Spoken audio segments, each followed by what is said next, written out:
What we know for certain tonight is that there is chaos in America's domestic airspace. That has never happened before. It's not a good sign. There's chaos on the ground, too, a lot of it. 10 days ago, for example, a train derailed in East Palestine, Ohio. That's about 50 minutes outside Pittsburgh. Apparently, there was some kind of mechanical failure. We still don't have details on what that failure was. Of course we don't. We do know about 50 cars derailed. At least 10 of them were carrying thousands of gallons of highly dangerous chemicals, including vinyl chloride, which causes cancer. Watch. Okay. It started with a thunderous boom, then a huge plume of thick black smoke that could be seen for miles.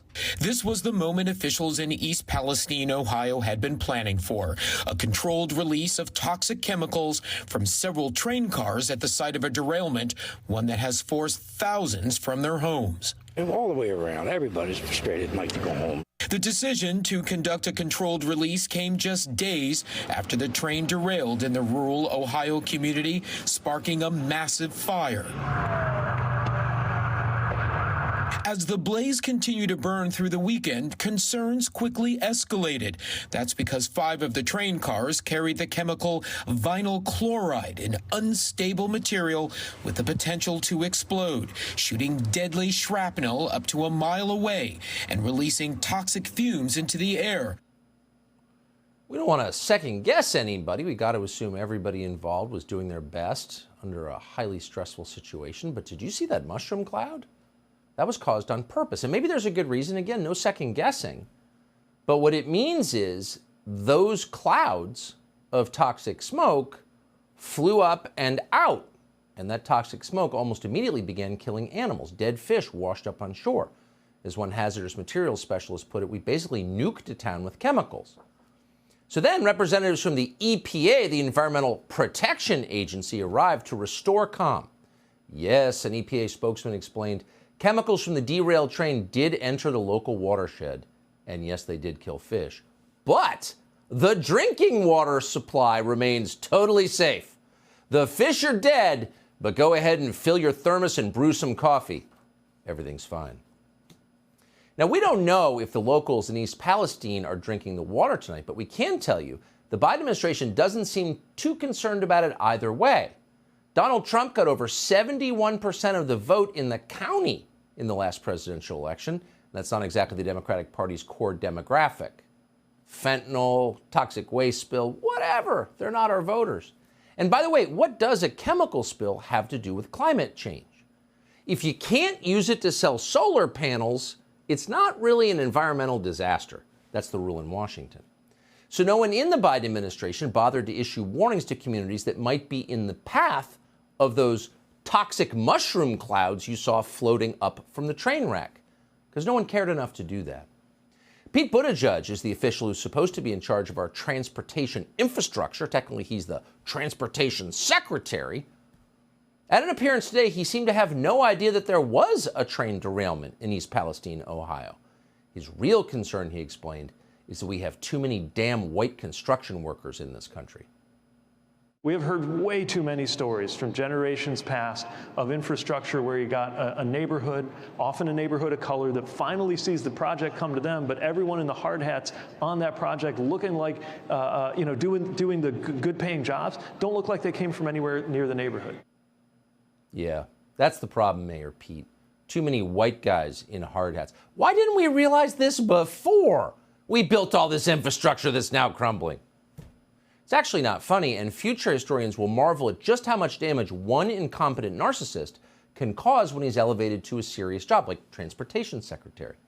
Here's a guy who could not, on a bet, who could not at gunpoint change his own tire, who oversees our roads, railways, and airports, all of which are crumbling from mismanagement and neglect. And not just from mismanagement and neglect, but also from actual acts of sabotage. Over the last 2 years, the FBI has investigated more than 40 cases of rail sabotage in Washington state alone, in one state. Now, a lot of those attacks involve so-called shunt devices. Those are wires stretched between tracks that interfere with the train's electrical signals and cause derailments. In one incident, just before Christmas in 2020, a shunt caused a train to derail in Custer, Washington. That train spilled 30,000 gallons of crude oil and forced locals to evacuate their homes. Well, that's not the environmental disaster that Joe Biden talks about, because, of course, he can't buy solar panels from the Chinese to fix it.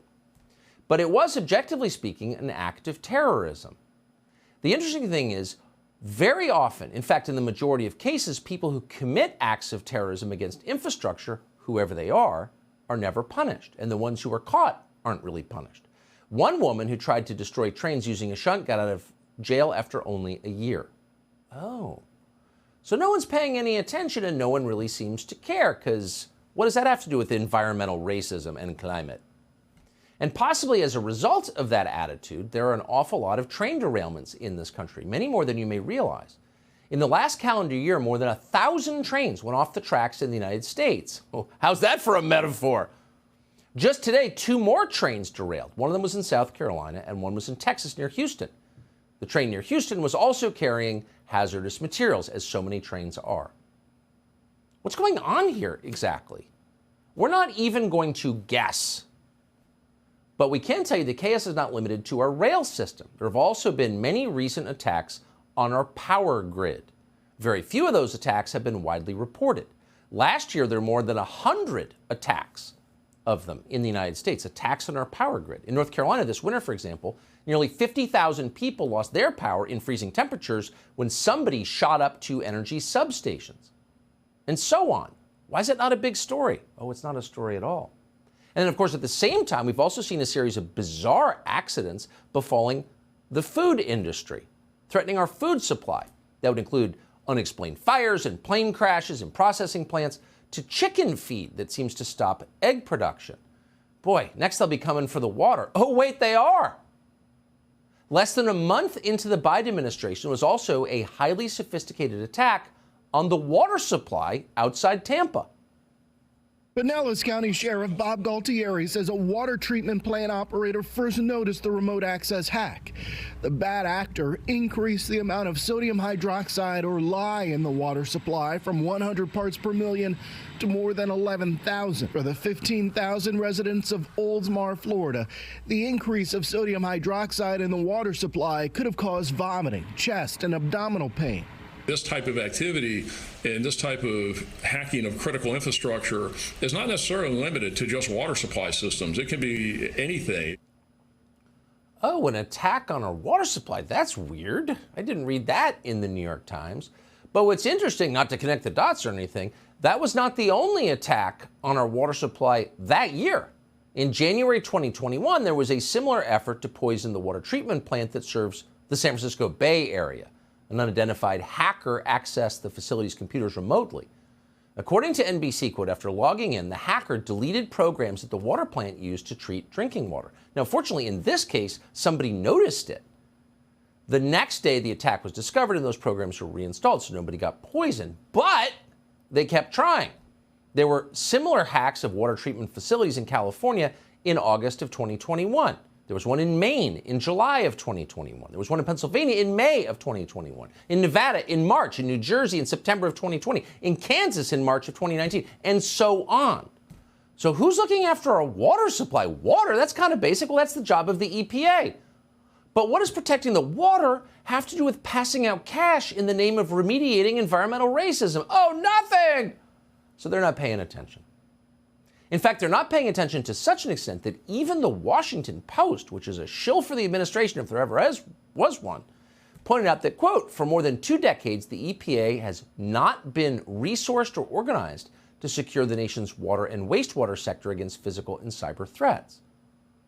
Wait a second. So nobody's paying attention to the most critical infrastructure, not the racist roads, but food, water, energy, transportation infrastructure, food, water, energy infrastructure. What does that add up to? Oh, that adds up to a country. You can't have a country without those things.